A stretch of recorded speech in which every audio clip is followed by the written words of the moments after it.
5 August গণঅভ্যুত্থানের মধ্য দিয়ে helmet বাহিনীর সেই যুগের অবসান ঘটেছে এমন মন্তব্য করেছেন DMP commissioner Sheikh Mohammad Sajjad Ali.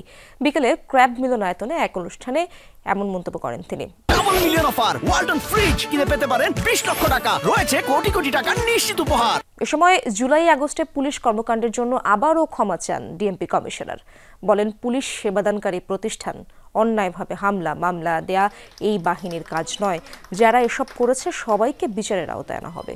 ঢাকাবাসীকে সেবাদানে police বাহিনীর যাতে কোনো কার্পণ্য না থাকে সে ব্যাপারে খেয়াল রাখার তাগিদ দেন কমিশনার। এছাড়া নতুন বছর উদযাপনে ঢাকায় এখনও কোনো নিরাপত্তা ঘাটতি নেই বলেও জানান তিনি।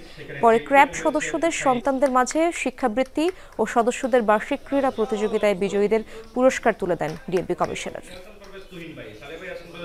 অফিসাররা তো ডিসিপ্লিন থাকতে হবে। কেন ওনারা হামলা গাম্বা দুর্ব্যবহার এই মানুষের সাথে বা আপনাদের সাথে বা কারোর সাথেই কেন করবেন? হেলমেট বাহিনীর যুগের অবসান ঘটেছে।